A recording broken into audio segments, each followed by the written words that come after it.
Amados hermanos, que el Señor les bendiga en este Viernes Santo, cuando conmemoramos el sacrificio de nuestro Señor Jesucristo en la cruz del Calvario. Para mí como pastor era obligatorio estar aquí para llegar hasta sus hogares y compartirles el mensaje de la palabra del Señor, que nos invita a reflexionar sobre lo sucedido aquella tarde en el Calvario. ¿Qué te parece si oramos juntos al Señor? Padre que estás en los cielos, te agradecemos mucho por este día y gracias por esa sangre bendita de nuestro Señor Jesucristo derramada en el Calvario, la cual nos limpia de todos nuestros pecados. Suplicamos, Padre bueno, que este tiempo de reflexión pueda edificarnos, pueda animarnos, pueda fortalecer nuestra fe y llenarnos de esperanza. Al mismo tiempo, esta meditación nos invite a derramar nuestros corazones en agradecimiento y comprometer nuestras vidas para el servicio de tu obra. Ayúdame a hablar con sencillez y que cada persona comprenda lo que tú nos quieres decir a través de tu palabra. Es en el nombre de Jesús que oramos. Amén. Hoy entonces estamos ante la escena más dramática y sentida de toda la semana.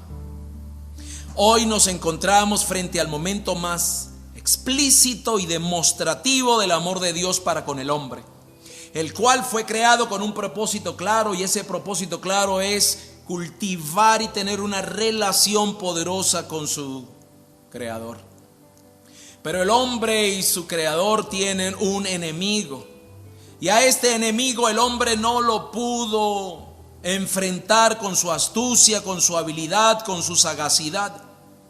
Así que ese enemigo se presentó un día, lo engañó, y el hombre desobedeció a su Creador, haciendo aquello que Dios le había dicho que no hiciese. Esto provocó un caos de todo tipo y en todos los órdenes, desatando una ruptura en la relación con Dios. Desde entonces el hombre se escapó de las manos de Dios para ir a caer en las manos del pecado, en las manos del error, en las manos del fallar continuo. Así desde entonces desarrolló su vida convirtiéndose en un pecador. Y a medida que se poblaba el mundo, el pecado se propagaba cual pandemia incurable que no distinguía género, raza, credo, posición ni condición. A lo largo de la Biblia vemos a Dios estableciendo ordenanzas, estatutos, mandamientos, rituales, ceremoniales, pero nada de esto pudo frenar la pandemia que encarcelaba al ser humano, que enfermaba al ser humano, que lo ataba convirtiéndolo en un esclavo del pecado. Sin embargo, y este es el evangelio que nosotros predicamos, las buenas nuevas, las buenas noticias de Dios, que sin embargo el hombre estando en esa condición que estaba, Dios no se dio por vencido, sino que desde el primer momento dio una promesa de salvación al hombre y dio al enemigo una sentencia de derrota. Cuando la simiente de la mujer y el enemigo se enfrentase, entonces la simiente de la mujer le aplastaría la cabeza. Todo era cuestión de tiempo y que se cumpliese lo establecido por Dios para que el Salvador llegase a este mundo, aquel que pondría fin al problema del pecado del hombre. Por eso sonó la música celestial cual película en su parte más emocionante, y apareció aquel coro de ángeles cantando gloria a Dios en las alturas y en la tierra paz. La razón sencilla por la cual aquel coro de ángeles cantó de aquella forma tan entusiasmada y hermosa era que había nacido el Salvador. Desde ese instante el enemigo de Dios desplegó su estrategia para impedir que las cosas llegaran a donde tenían que llegar.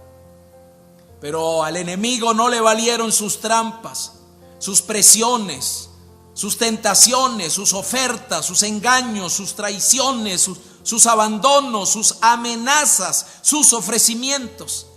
La tarde de la revancha entre el enemigo de Dios y el enviado para reconciliar al hombre con Dios había llegado. Si el enemigo ganaba el enfrentamiento, no habría más esperanza de rescate, no habría esperanza de liberación, no habría esperanza de salvación para el hombre. Pero si del mismo modo el Hijo de Dios ganaba ese enfrentamiento, entonces el hombre por medio de él sería salvado del pecado y de la condenación eterna, libre de toda clase de esclavitud, hecho justo como si nunca hubiese pecado, reconciliado con su Padre eterno, y sería poseedor de un lugar en el reino de los cielos por toda la eternidad. Por eso Jesús fue colgado de esa cruz siendo parte de un rito de degradación. Tal rito le robaba el honor y permitía que la gente abusara de él. Es pertinente destacar que esta forma de ejecución estaba reservada solo para los peores. Allí Jesús, entre el cielo y la tierra, se ve solo, envuelto en un mar de insultos, burlas y blasfemias de los que pasaban por el camino.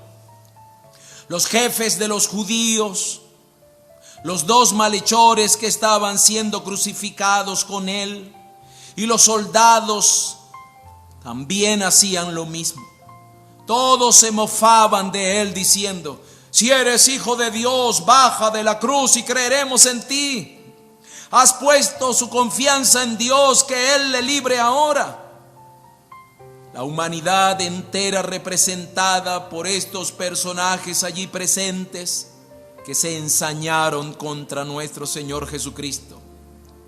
Mas Jesús pidió perdón. Aunque ellos eran culpables, y aunque los romanos decían: sé implacable con tu enemigo, y aunque para muchos pedir perdón es un acto de cobardía, Jesús dice: Padre, perdónalos porque no saben lo que hacen. Jesús pide perdón, el perdón de su Padre, para los que le han entregado a la muerte, para los soldados que le hieren, para los líderes que instigaron su muerte, para la multitud que le pidió a gritos: crucifícale, para aquel que le vendió, para aquel otro que le negó, para todos los que allí gritaban insultos. Él había venido a buscar y a salvar los que se había perdido. Al principio de su pasión en la cruz, no piensa en el daño que los hombres le podían causar a él, sino en el bien que él podía hacerle a ellos. Por eso ora: Padre, perdónalos. No quites tu misericordia de ellos, aunque no tengas misericordia de mí. Sin expresarlo con sus labios, Jesús decía a su Padre: condéname a mí, Padre, condéname a mí. Esa era la única forma en que Dios podía perdonar al hombre. Cristo pagó lo que no debía. Dice Isaías: el castigo de nuestra paz fue sobre él, y por su llaga fuimos nosotros curados. Oraba diciendo: perdónalos, yo llevaré el castigo que ellos merecen. Sobre la colina del Calvario habían otras dos cruces. El Evangelio dice que junto a Jesús fueron crucificados dos malhechores. La sangre de los tres formaba un mismo charco, pero cada uno, como dijo alguien, aunque los tres se mezclaban, las tres sangres, cada quien pagaba por una pena distinta. Ambos malhechores crucificados con el Señor piden ser salvos, pero uno de ellos, cuyo corazón estuvo lleno de incredulidad y egoísmo, no recibió nada, mientras que el otro, que miraba con fe y arrepentimiento al Señor, lo recibió todo. El criminal ejercita una sabiduría asombrosa en cuanto al estatus y la identidad de Jesús.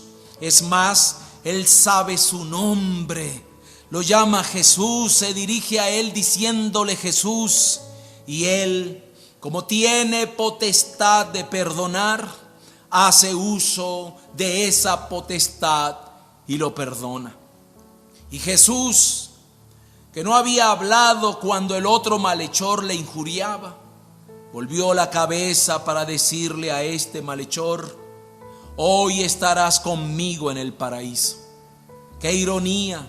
El criminal justamente sentenciado, instantes antes de morir, recibe el paraíso y el estar con Jesús por la eternidad.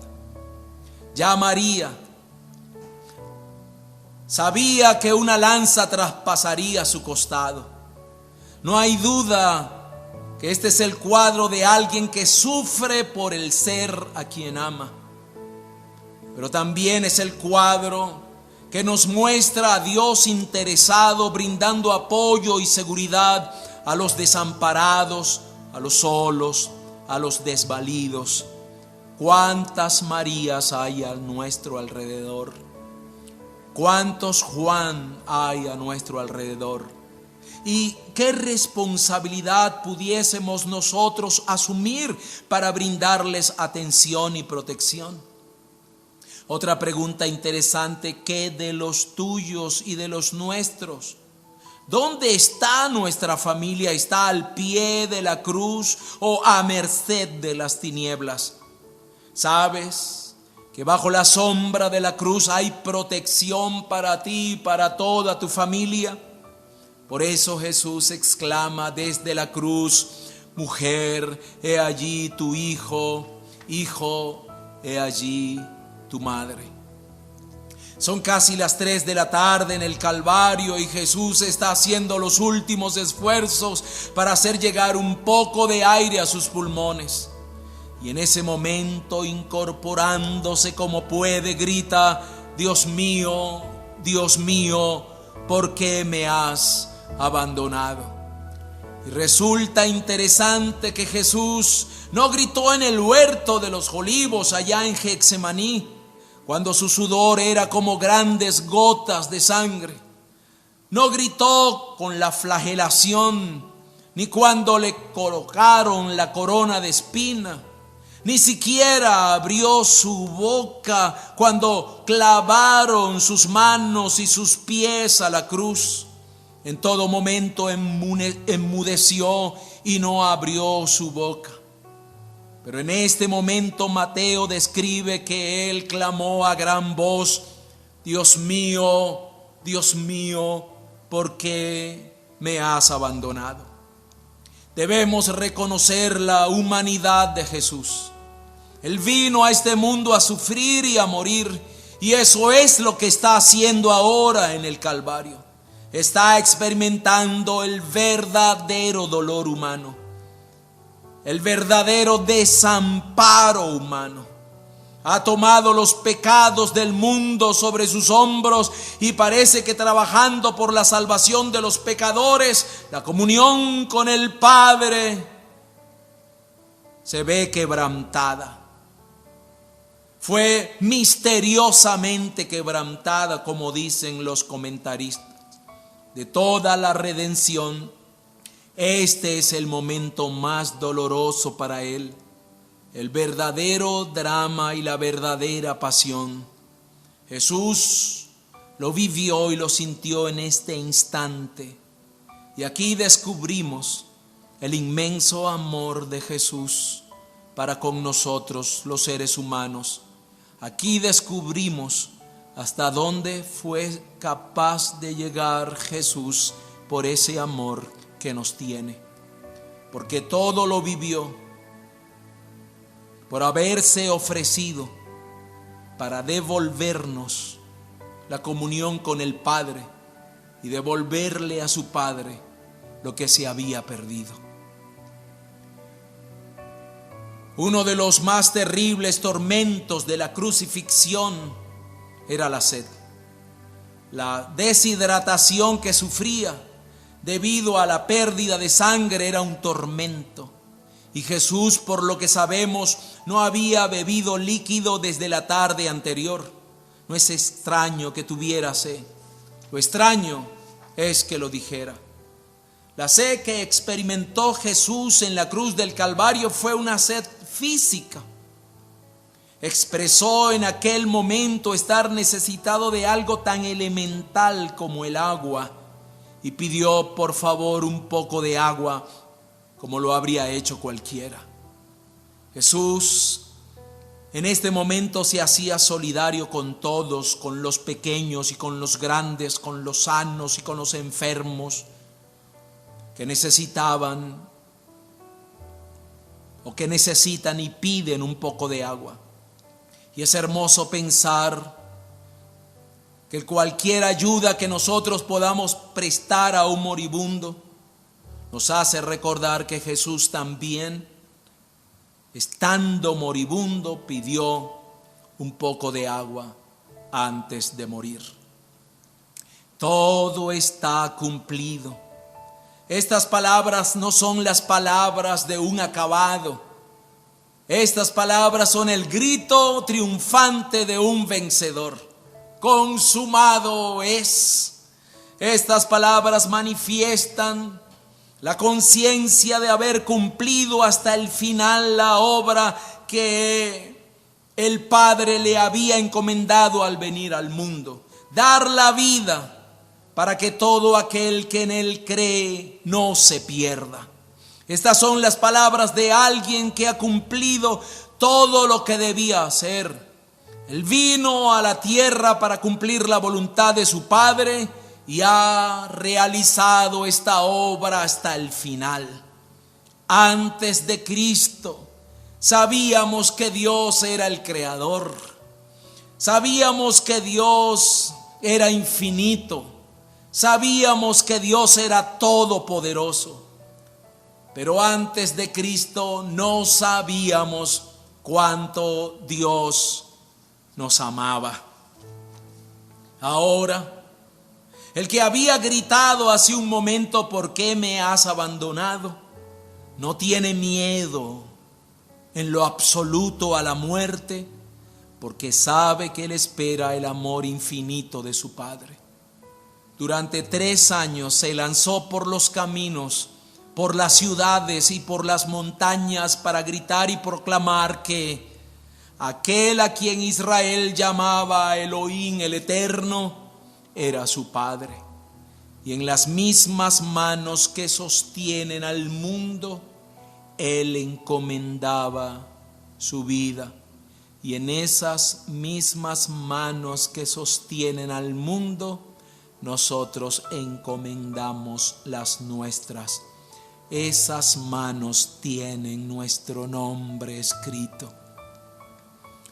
Hay que vivir, amados hermanos, hay que vivir con la alegría que nos produce la noticia que Dios el Padre tiene cuidado de nosotros y que aunque a veces sus caminos sean incomprensibles, vivir con la seguridad que Dios sabe lo que hace y que en sus manos estamos seguros. Hay que amar a Dios, pero también hay que dejarse amar por Él. Pues lo sucedido en el Calvario nos dice que en Jesús hay perdón, hay salvación, hay seguridad, hay amparo, hay identidad, hay victoria y hay una vida confiada. Amados hermanos, el sacrificio de nuestro Señor Jesucristo es para nuestra salvación, para nuestro perdón. No hagamos pues que esa obra sea estéril y que Jesús haya venido a este mundo para nada. Isaías dice que verá linaje, Él verá el fruto de su aflicción y quedará satisfecho. Tú que me estás mirando en casa, tú eres el anhelo ardiente del corazón de Dios lo que hizo que Jesús se despojara de su gloria y de su trono y viniera a este mundo para vivir como vivió, morir como murió. La muerte del Señor Jesús que conmemoramos hoy no es otra cosa que el pago por tus pecados, por mis pecados. Él vino a buscarte. Déjate hallar. No corras más, no huyas más. Déjate encontrar por el Señor. Dile al Señor como dijo aquel malhechor: Jesús, ten misericordia de mí. Y de seguro que el Señor mirará tu corazón sincero. De seguro que el Señor perdonará tus pecados. El Señor te regalará vida nueva, una esperanza eterna. Tu vida comenzará a partir de este momento y lo sucedido en el Calvario cobrará un nuevo significado para tu vida. El Evangelio dice: a los suyos vino y los suyos no le recibieron. Muchos le rechazaron en aquel entonces y le han rechazado ahora. Pero no seas tú de esa lista. Pero no seas tú de los que rechazan al Señor. El texto sigue diciendo: mas a todos los que le recibieron, a los que creen en su nombre, les dio el derecho de ser hechos hijos de Dios. Sé tú de esta lista. Sé tú de los que le recibieron, de los que creen en su nombre, de los que reciben el derecho de ser llamados hijos de Dios. Mira a Jesús en la cruz. Y Él te dice: esto lo hice por ti, por amor a ti. Acepta mi sacrificio. Acepta mi perdón. Acepta mi salvación. ¿Quieres hacerlo? Solamente tienes que decir: sí, Jesús, creo en ti. Perdona mis pecados. Entra a mi corazón. Límpiame de toda mi maldad. Escribe mi nombre en el libro de la vida y dame el regalo de una vida nueva. Allí donde estás, Jesús puede entrar ahora mismo en tu corazón. Millones alrededor del mundo lo han hecho. Hazlo tú también hoy. Que este Viernes Santo sea el Viernes Santo más significativo de tu vida. El día en que recibiste a Jesús y su sacrificio. Cierra tus ojos. Yo voy a repetir una oración. Voy a decir una oración. Repítela ya en tu casa. Repítela conmigo. Repítela después de mí. Cierra tus ojos. Padre nuestro, que estás en los cielos, en este momento abro mi corazón y acepto a Jesús como el Señor y Salvador de mi vida. Perdona mis pecados. Escribe mi nombre en el libro de la vida y regálame la salvación y la vida eterna que Jesús vino a traerme con su muerte en la cruz del Calvario. Gracias, porque a través de esa muerte puedo comprender cuánto me amas. Gracias, Padre, en el nombre de Jesús. Amén. Te felicito si hiciste esta oración conmigo. Jesús entró a tu corazón y ahora eres un hijo de Dios. Tu nombre es escrito en el libro de la vida y a partir de hoy tienes vida nueva, vida eterna.